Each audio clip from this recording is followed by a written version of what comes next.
नमस्ते विद्यार्थी मित्रांनो, मी प्राध्यापक कवडे सर, बंकटस्वामी महाविद्यालय बीड. आपण पाहत होतो चिटणीसाची कार्यपद्धती. या विषयामध्ये आपण प्रकरण 3 वरती होतो, भागांची विक्री. काय होतं? भागांची विक्री किंवा भाग विक्री. या प्रकरणामध्ये आपण भाग कशा पद्धतीने विक्री होते, भागाच्या विक्रीची कार्यपद्धतीसहित सर्व कायदेशीर तरतुदी, नियम, अटी सर्व पाहिल्या. आणि कालच्या किंवा या आधीच्या व्हिडिओमध्ये आपण भाग प्रमाणपत्र कसं असतं हे पाहिलं. भाग प्रमाणपत्रातील समाविष्ट बाबींचा विचार केला. विद्यार्थी मित्रांनो, या ठिकाणी आपण हे सर्व अभ्यास केल्यानंतर आणखी एक कंपनीच्या कायद्यानुसार कंपन्या या ठिकाणी काही विशिष्ट प्रक्रिया करण्यात येतात किंवा कंपनीच्या हयातीमध्ये किंवा अस्तित्वामध्ये किंवा कारभारामध्ये या ठिकाणी बऱ्याच बाबी घडत असतात.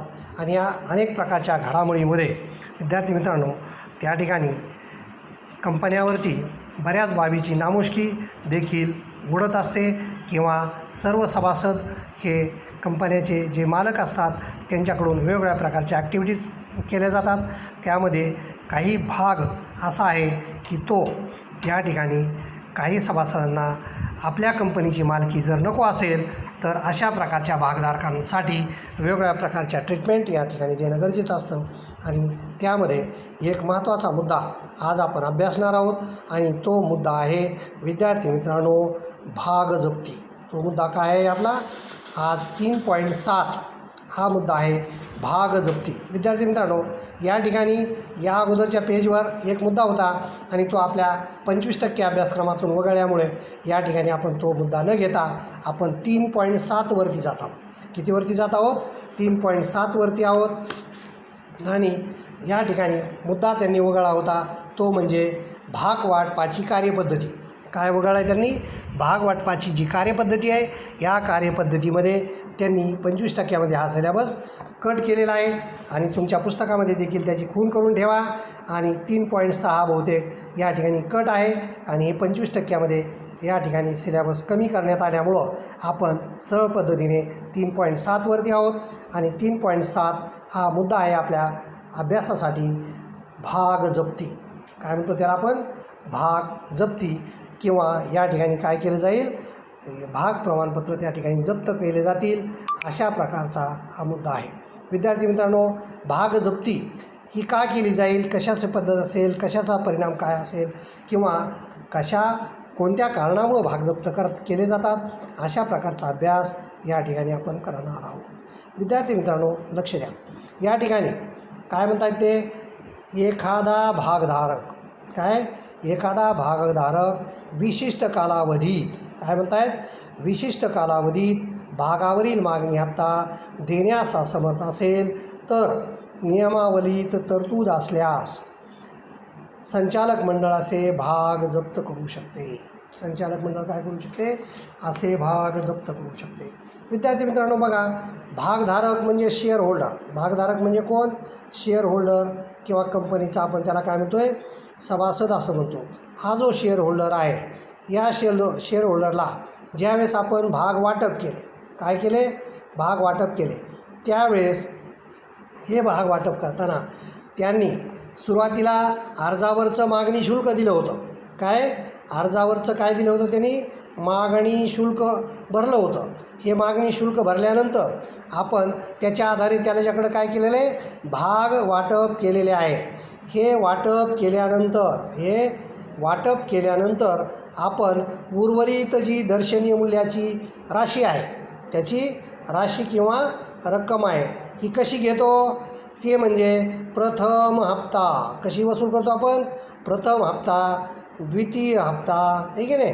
द्वितीय हप्ता आणि अंतिम हप्ता. द्वितीय आणि अंतिम हप्ता अशा पद्धतीने शक्यतो या ठिकाणी 3 हप्त्यामध्ये 1, 2 आणि 3 अशा प्रकारे 3 हप्त्यामध्ये आपण भाग प्रमाणपत्राची राशी किंवा रक्कम कंपन्या वसूल करत असतात आणि त्या भाग वाटपधारकाने भरणं आवश्यक आहे. ही जी राशी आहे किंवा रक्कम आहे ही विशिष्ट कालावधीमध्ये भरणं आवश्यक आहे.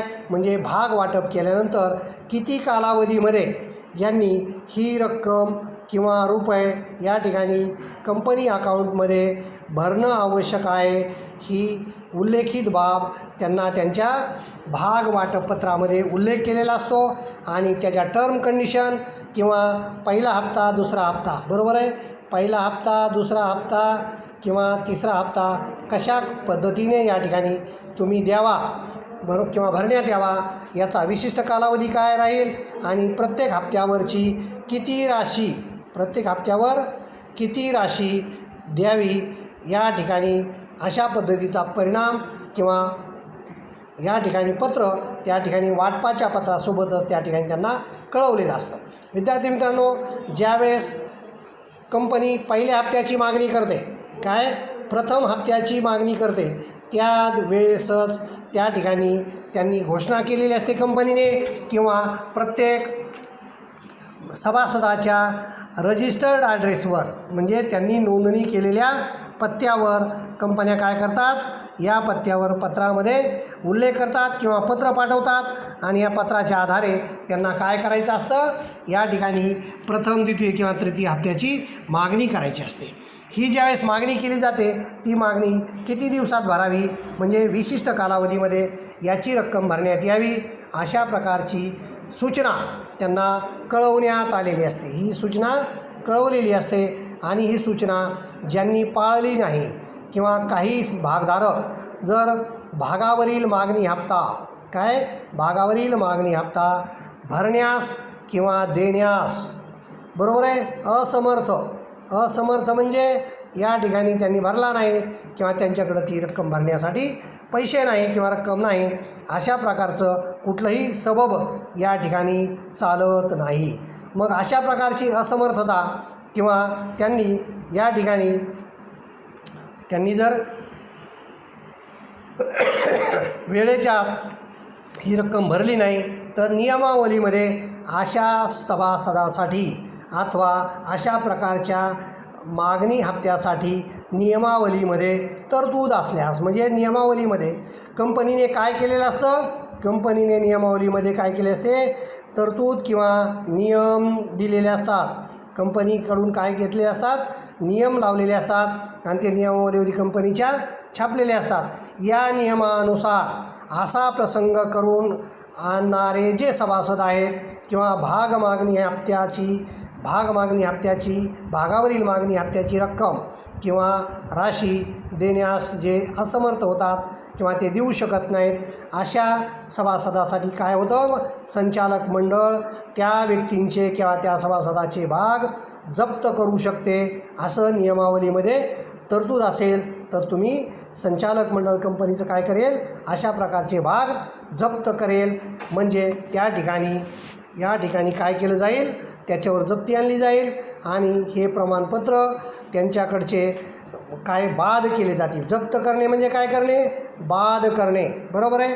आणि हे एकदा बाद किंवा डिबार झाले की त्या प्रमाणपत्राला कागदापेक्षा काहीही व्हॅल्यू राहत नाही बरोबर आहे.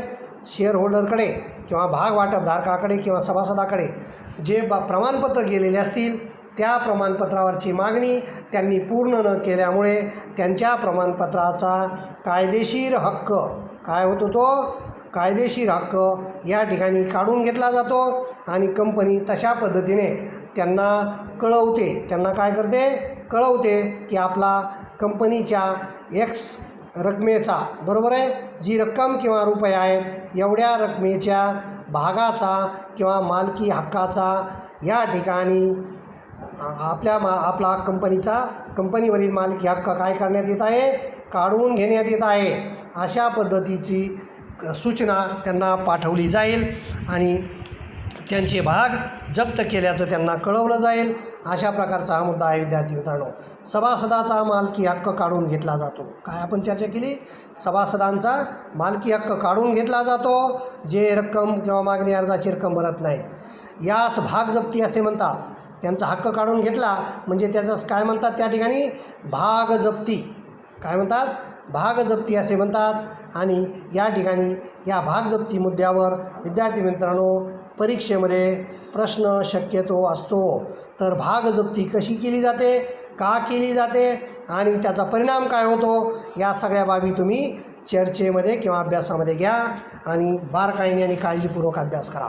विद्यार्थी मित्रांनो, पुढं दिलं त्यांनी फक्त अंशतः देय भाग जप्त केले जातात. बघा, फक्त कोणते भाग हे जप्त केले जातात? अंशतः देय, पार्टली पेएबल. पार्टली पेएबल याचा अर्थ दर्शनी मूल्याच्या, या ठिकाणी गृहीत धरा दर्शनी मूल्य या ठिकाणी किती आहे? 100 रुपये आहे. दर्शनी मूल्य किती आहे? 100 रुपये आहे. आणि आपण त्या ठिकाणी असे शेअर्स विकताना एक 90% या बेसवर किंवा वसूल भांडवल आपण किती ग्राह्य धरलेलं आहे? 90% धरलेलं आहे. मग हे 90% भांडवलाचा जो मागणी हप्ता आहे, या मागणी हप्त्यामध्ये मात्र काय केलं जाईल? याचे जे टप्पे होते त्या हप्त्यापैकी कुठल्याही प्रकारचा हप्ता जर ते भरत नसतील, बरोबर आहे, तर हा हप्ता न भरल्यामुळं तुम्हाला अशा प्रकारच्या शेअर्सला या ठिकाणी काय करता येईल? जप्त करता येईल किंवा जप्त केले जातील. अशा प्रकारचे हे पार्टली पेएबल असलेले जे देय भाग आहेत तेच जप्त केले जातात. असा प्रकारचा हा मुद्दा आहे. विद्यार्थी मित्रांनो, पुढे जाऊ. संचालक मंडळ फक्त कंपनीच्या हितासाठी भाग जप्त करू शकते. बरोबर आहे. कोणाच्या हितासाठी?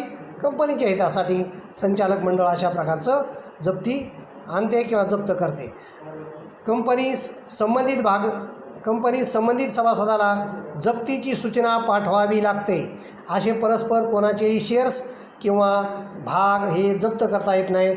पूर्वसूचना म्हणून त्यांना काय केली जाते? जप्तीची नोटीस किंवा त्यालाच आपण काय म्हणतो? सूचना या ठिकाणी पाठवावी लागते. आणि ही नोटीस किंवा सूचना मिळाल्यापासून तो सभासद जर असमर्थ असेल रक्कम भरण्यासाठी तरच त्याचे भाग जप्त होतील, अन्यथा तसे करता येणार नाही. सूचना दिलेल्या तारखेपासून, बघा, सूचना दिलेल्या तारखेपासून किमान 14 दिवसाची मुदत व्याजासह, किती दिवसाची? 14 दिवसाची मुदत व्याजासह देय रक्कम देण्यासाठी दिली जाते. म्हणजे ही या ठिकाणी जी सोय आहे, बरोबर आहे, तर ती मुदत या ठिकाणी पैसे भरण्यासाठी किती दिली जाईल? 14 दिवस. आणि ही जी पेएबल असेल राशी, ही राशी कशी असेल? With interest. विथ इंटरेस्ट म्हणजे या ठिकाणी कंपनीला तुम्हाला उशिरा रक्कम भरण्यामुळं व्याजासह द्यावा लागेल. बरोबर आहे. इंटरेस्ट म्हणजे व्याज. आणि अशा प्रकारची देय रक्कम देण्यासाठी मुदत दिली जाईल. किती दिवसाची? 14 दिवसाची. आणि या 14 दिवसाच्या मुदतीच्या आत तुम्हाला व्याजासह ती रक्कम जी डिले केली होती ती तुम्हाला भरावी लागेल. अशा प्रकारचा मुद्दा आहे.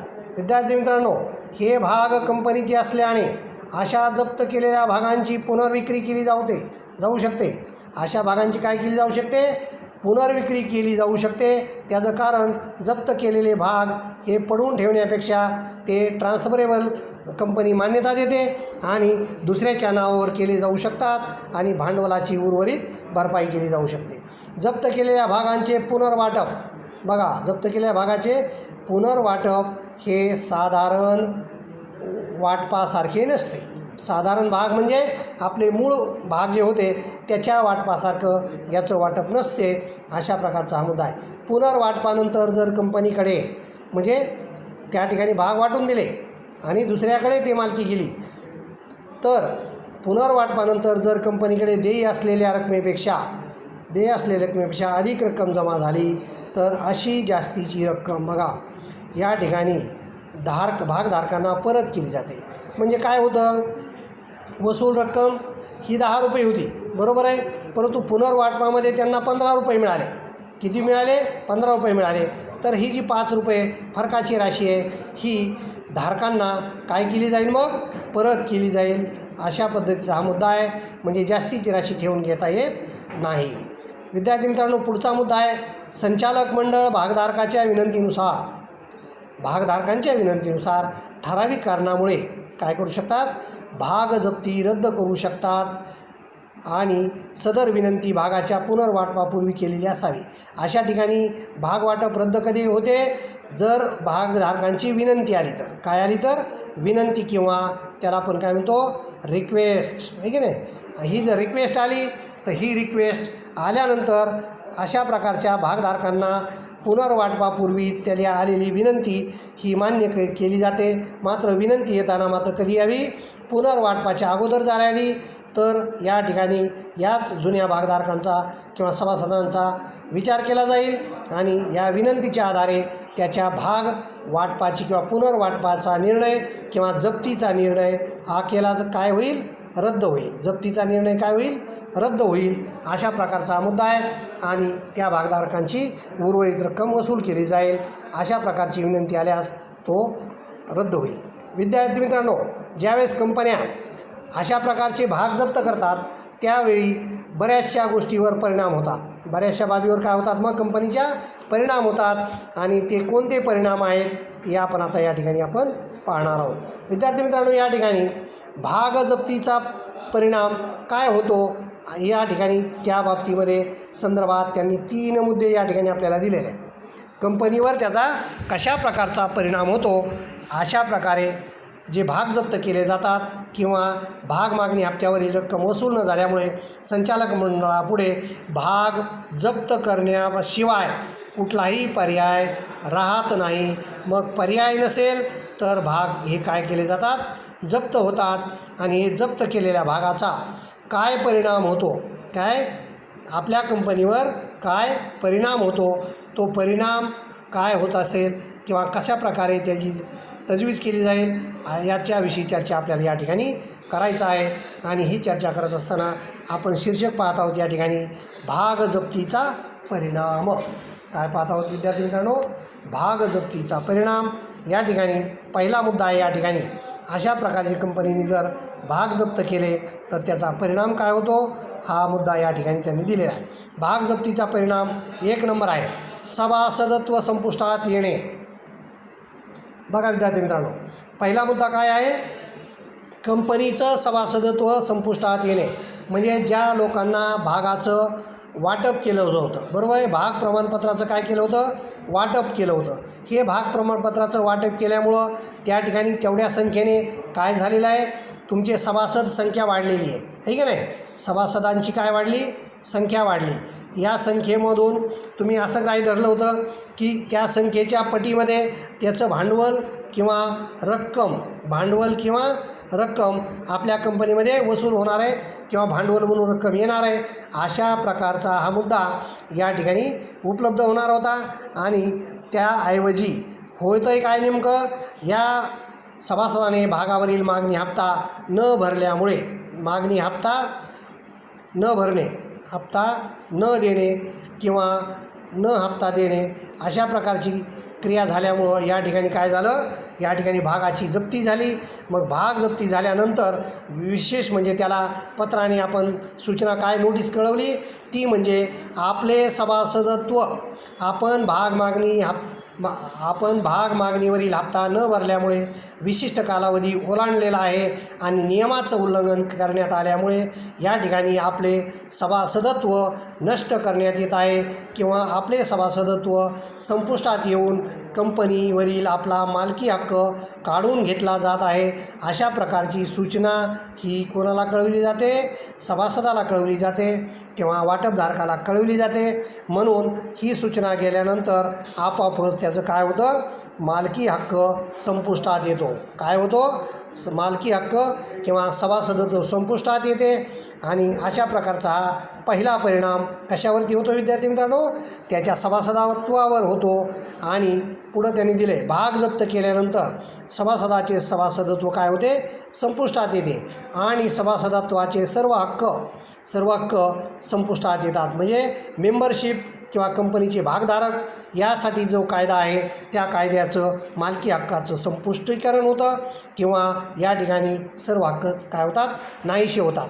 सभासदाचे नाव सभासद नोंद वहीतून कमी केले जाते. म्हणजे या ठिकाणी आपण काय करू शकतो, या सभासदाचं नाव नोंद वहीमधून काय करू शकतो, कट करणे किंवा कमी करणे.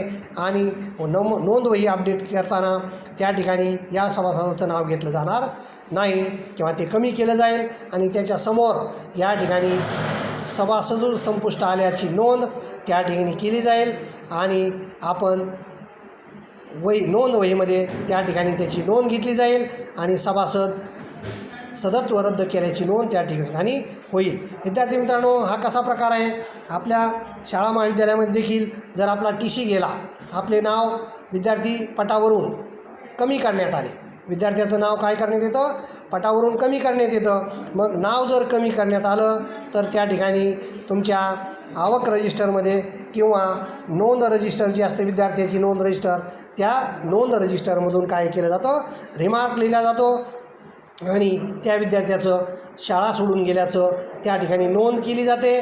अशाच पद्धतीने या सभासदांची देखील या नोंद वहीमध्ये काय केली जाईल, नोंद केली जाईल. आपले सभासदत्व नोंद दिनांकित अशा तारखेला करण्यात आले, अशा प्रकारची काय होते, मग त्या ठिकाणी नोंद होते. आणि त्याचा मुख्य परिणाम म्हणजे काय, सभासदत्व संपुष्टात येणे, म्हणजेच कंपनीवरील मालकी हक्क संपणे. अशा प्रकारे विद्यार्थी मित्रांनो, दुसऱ्या नंबरचा मुद्दा आहे. याचा जो दुसरा परिणाम आहे, पहिला परिणाम झाला सभासदत्व नष्ट करणे आणि दुसरा आहे सभासदाची जबाबदारी. आता ज्या सभासदाची जबाबदारी होती ती कशी होती, ॲक्च्युली मालकी तत्वाचा हा सभासद असतो किंवा इक्विटी शेअर्स किंवा सामान्य भागधारक जे असतात ते मालकी तत्वावर असतात. म्हणून अशा भाग जप्तीनंतर या सभासदाची जबाबदारी ही पूर्णपणे कंपनीच्या मालकी हक्कातून काढून घेतली जाते. सभासदाची जबाबदारीमध्ये त्यांनी सांगितले विद्यार्थी मित्रांनो, भाग जप्तीनंतरही सभासद, बघा, भाग जप्तीनंतरही सभासद न दिलेल्या रकमेसाठी जबाबदार असतो.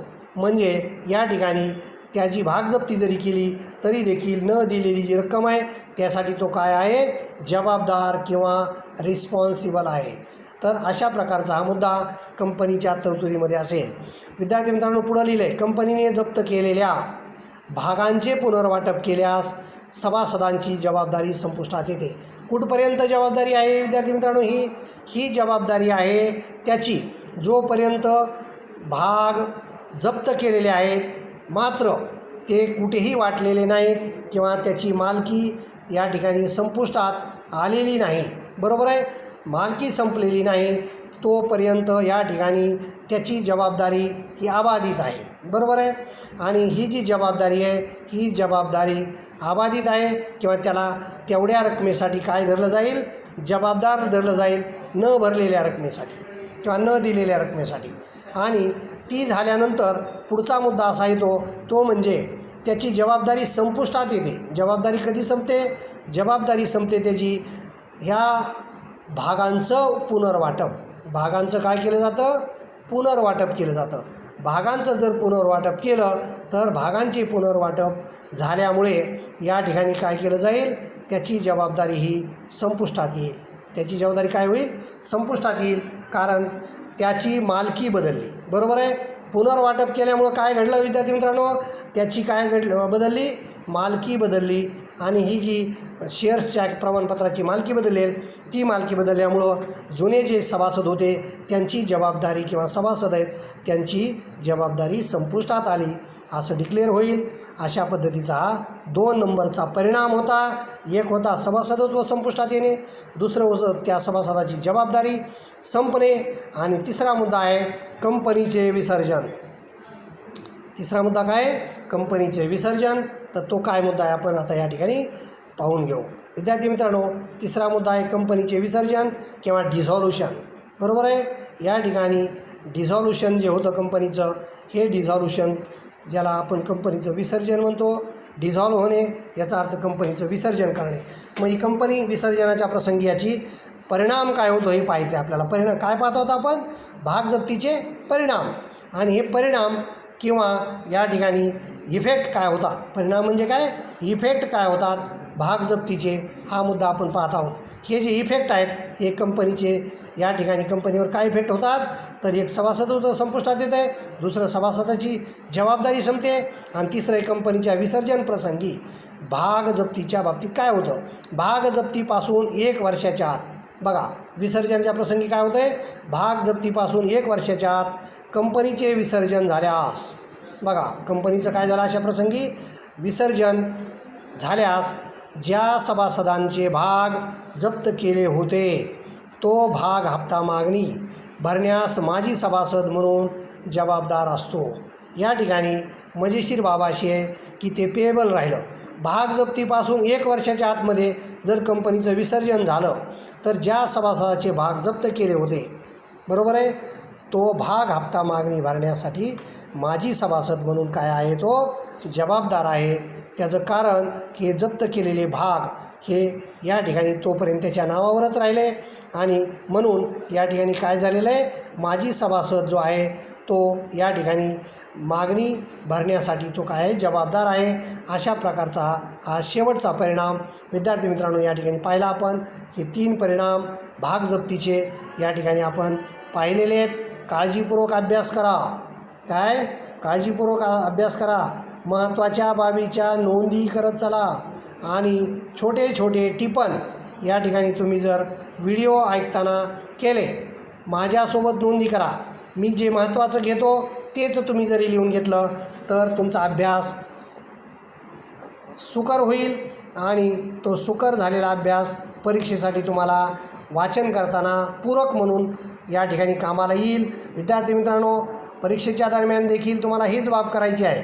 ज्यावेळेस कंटेंट तुम्ही वाचायला घ्याल त्यावेळेस माझा व्हिडिओ अगोदर ऐकत चला, नंतर ते वाचित चला आणि हे पॅरलल जर तुम्ही झालं आणि त्यासोबत जे मी टिपण करत असतो इम्पॉर्टंट, बरोबर नाही, इम्पॉर्टंट किंवा महत्त्वाचे मुद्दे ज्यावेळेस आपण या ठिकाणी लिहितो, हे मुद्दे जर तुम्ही व्हिडिओ ऐकताना जर पाहत राहिलात किंवा लिहित राहिलात तर या ठिकाणी हे मुद्दे समजून घेण्यासाठी प्रत्यक्ष वर्गामध्ये आपण जसं शिकवतो तशा पद्धतीने हे मुद्दे तुमच्या मनामध्ये किंवा या बुद्धीमध्ये कोरले जातील आणि अभ्यासाला त्या ठिकाणी तुम्हाला सोपं होईल किंवा सुकर होईल.